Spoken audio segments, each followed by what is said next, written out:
last speaker before our panel is Dr. Heather Moss. She's a neuro-ophthalmologist from Stanford, and she's at the Stanford Eye Clinic, and she is going to be speaking about vision problems in PSP and CBD, what causes them and what can be done.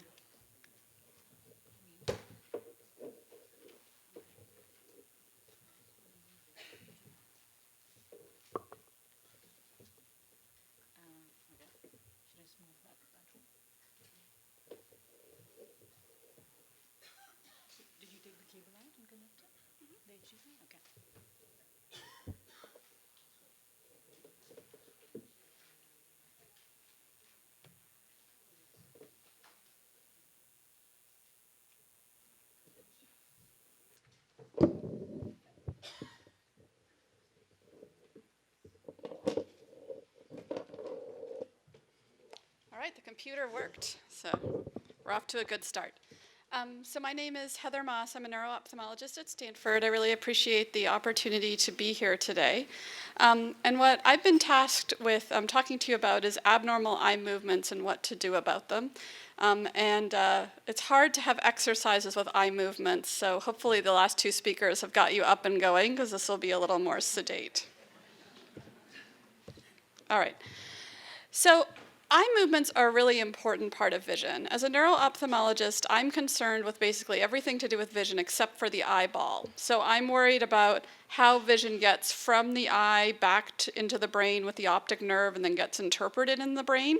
And that's ultimately how we perceive a complicated visual scene like the statue.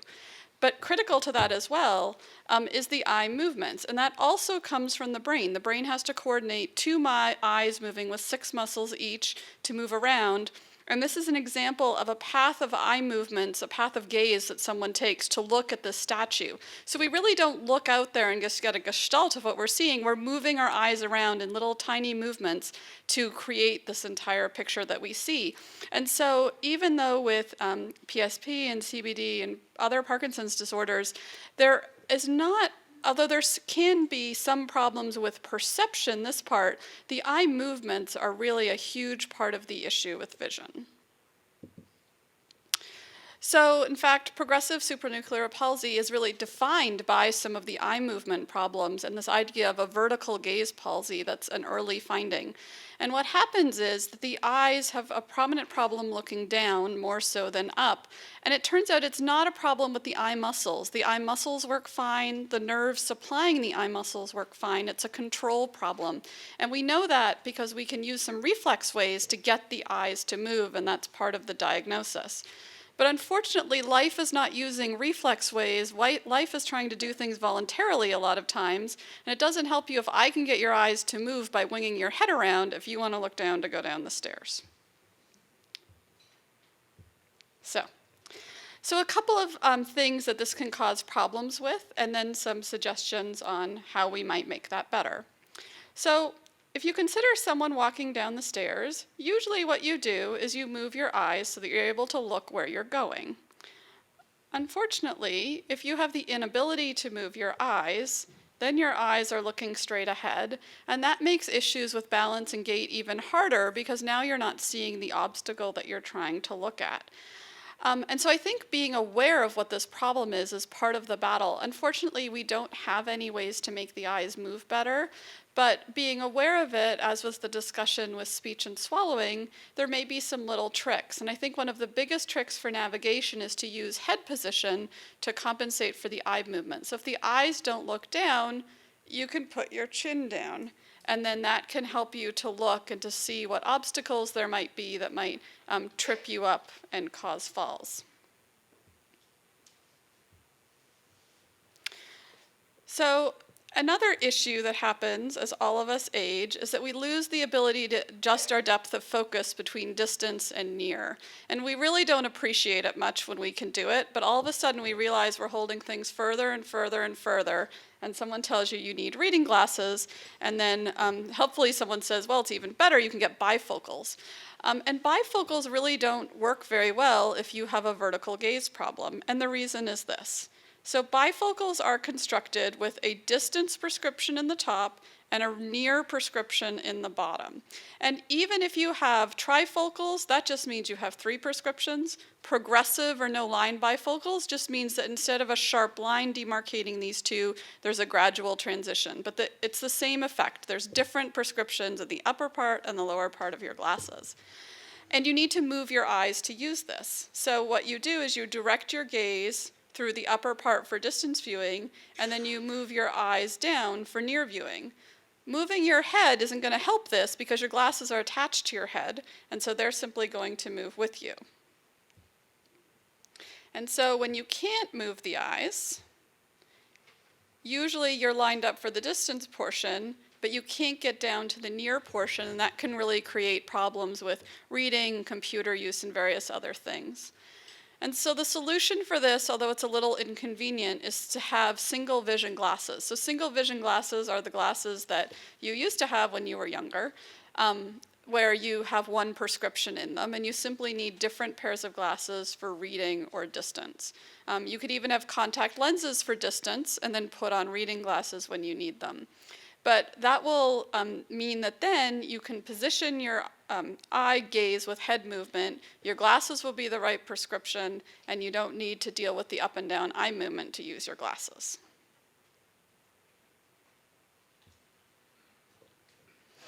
So that's just dealing with moving the eyes up and down. But the other thing that happens with the eyes is that our brain is excellent at integrating the vision between our 2 eyes, and that's what gives us 3-dimensional vision, amongst other things. So what I'm trying to show with this somewhat poorly constructed cartoon is imagine your eyes are looking straight ahead and they're looking at this heart here. And so the information from the 2 eyes comes together, gets integrated in the brain, and the brain sees a single heart even in 3 dimensions. But if one of your eyes is a little bit off center, then especially if it's a lot off center, the brain can no longer integrate the 2 streams from the eyes, and you end up having double vision, which, while it could be a pretty exciting symptom depending on what you're looking at, mostly is just really frustrating. It's hard to figure out what the real image is, and you end up doing things like covering one eye to get rid of it. There's lots of different diseases that cause double vision. There's diseases of childhood that cause eye misalignment. I spend a lot of my days in clinic treating eye misalignment diseases. But what's common in both idiopathic and the atypical Parkinsonism disorders are convergence insufficiency. So I like to group this in with the issues of motor control that other speakers have been talking about. Normally, when we're looking straight ahead, we bring the eyes in a little bit to focus. And in this case, this gentleman in his stylish bow tie is bringing his eyes together, and he's able to read this exciting piece of text, A, B, C, D, E, and that's what he views. If he can't bring the eyes together, it creates double vision for him at near. And so what happens is a little bit counterintuitive, but the eyes are a little bit apart, and that actually creates crossed images or overlapping images. And as you can see, it's not seeing 2 distinct things, they're overlapping, and the middle of it basically becomes unreadable. There's a similar thing that can happen when you look at distance called divergence insufficiency. So just like we bring our eyes in at near, we like to bring them apart a little bit at distance. And the same thing can happen, that if your eyes are not getting apart at distance and remain subtly crossed, then you're going to see 2 images. And that can be a particular problem if you're in a car, looking at a movie or something like that. So there's a number of strategies for treatment of double vision. Since it's a 2-eye problem, one strategy is simply to block one eye. There are various ways to do this with eye patches, which depending on your fashion sense can work with your fashion. I had one patient who got a parrot for her shoulder. Other people have decorated the eye patch, but other people, and frankly I might be one of those people, just don't want to wear a patch. But there's other ways you can block one of the images too. You can actually put a little bit of slightly opaque Scotch tape on one of the your lenses of your glasses, which is enough to block the double image. You can even just wear the wrong prescription in one eye, which is enough to block the double image. The other thing we can do is we can use prisms to optically align the images. So this is an example of a prism, and you can see that it takes this image of a ruler here and optically moves it upwards. And so this gentleman here has a prism just on the bifocal part of his glasses, except I just told you all not to get bifocals, but the point still stands. That you can put prism over the entire lens or part of the lens, and it can help account for the fact that the eyes aren't turning in all the way because the prism deflects the image for one of the eyes. And those can often be figured out by the optometrist who's prescribing the glasses or an ophthalmologist. The key is to tell them that you're having the double vision with both eyes. But that's pretty simple too, and life is a little bit more complicated than that. So a lot of our movements are more dynamic and complex. So one example is saccades. So saccades are the eye movements that we use to look around at things. And so to do a saccade, you bounce back and forth between the two eyes. So if you look at those top two dots there, this would be a classic saccade task. So you look at the one that flashes, and you look quick movements back and forth. The other type of common movement is smooth pursuit, and that's where you track a moving object that is moving across your visual field. And it turns out, like a lot of other motor tasks, that these are affected in CBD, PSP, and other atypical and typical Parkinson's disorders. And this is from research published a number of years ago that compared some of the different disorders.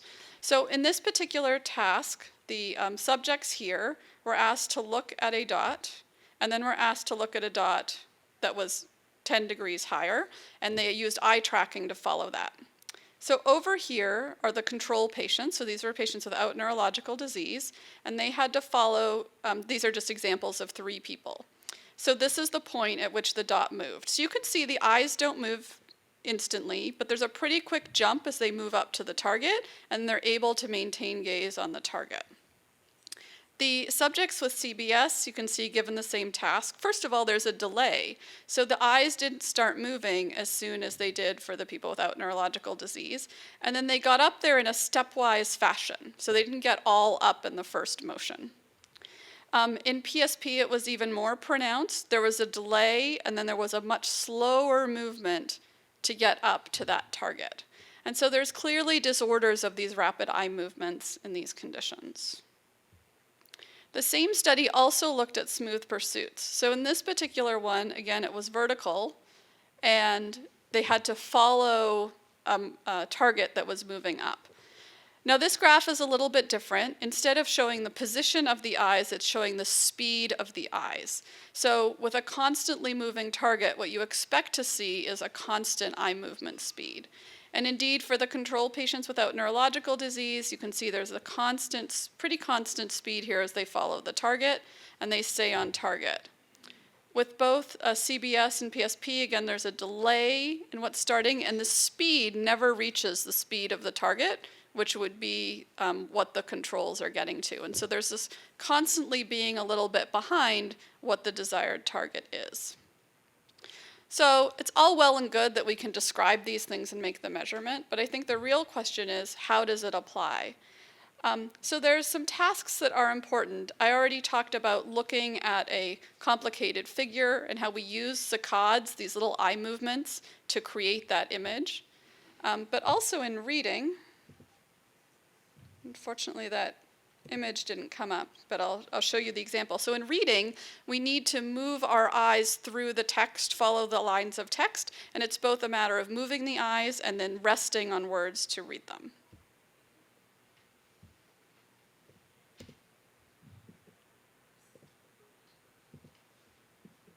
Oh no, the videos aren't working.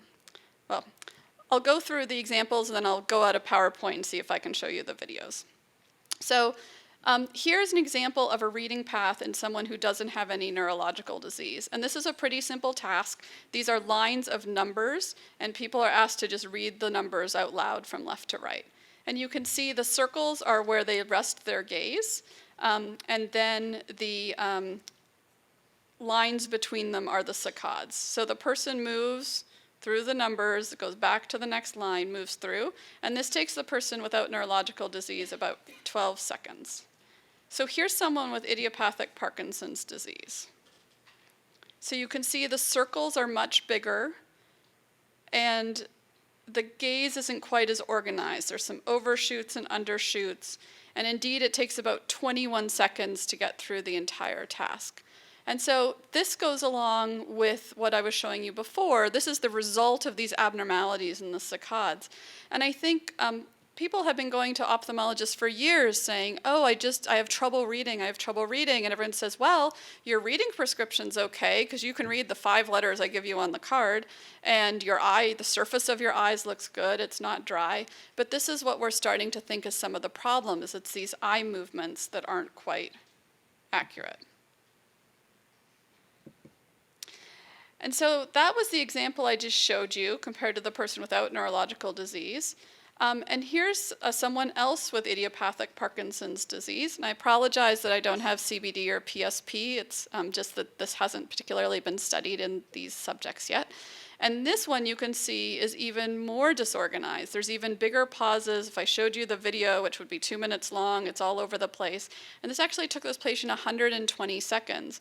And these are patients that on our bedside eye exam, where we say, look at my finger from side to side, they don't look that bad.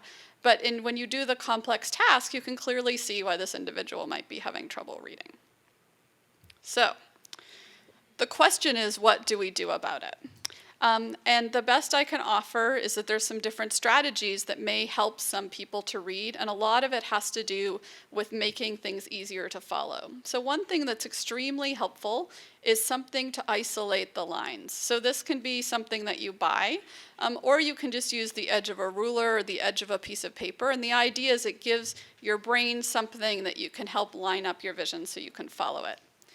Other things that can be very helpful for people are manipulating the font size and spacing. So if you have a tablet that you read on, a lot of them now offer accessibility features where you can adjust the font size reading and even the color and contrast, and basically play around and find what's comfortable for you. I don't have any magic prescription other than figuring out what works for you. And then the next thing to do, if none of this really works, is that there's lots of different ways to interpret text, and there's some wonderful things now. I had a patient in my office the other day who had an app for his phone that he could take a picture of a page of text and it would interpret it and read it. It was quite remarkable, especially when you slowed it really down, and it slowed it down and went, hello, hour, and then you could speed it way up. But it was really, there are lots of things out there to make you not so text reliable. So the last thing I want to end on is this idea that visual perception is also critical to your vision. And although it is not a huge, most of the early problems have to do with eye movements, that even if you have PSP or CBD or frankly any medical disease, you can still have all the run-of-the-mill eye diseases that are going to deteriorate your visual perception, with the common ones being glaucoma, cataract, and macular degeneration. So it's extremely important that you keep getting your regular eye exams to make sure that these are monitored and treated, because these will enhance your vision as well. So, what do you do? If you can't look down, try moving your head to accommodate for it, and don't wear bifocals. If you have double vision, you want to patch or cover one eye, or try prism glasses. And if you have trouble reading, try manipulating font size, contrast, your display, and try using a reading guide. And then also don't forget to keep your eyes healthy and have the right glasses prescription. Thank you very much.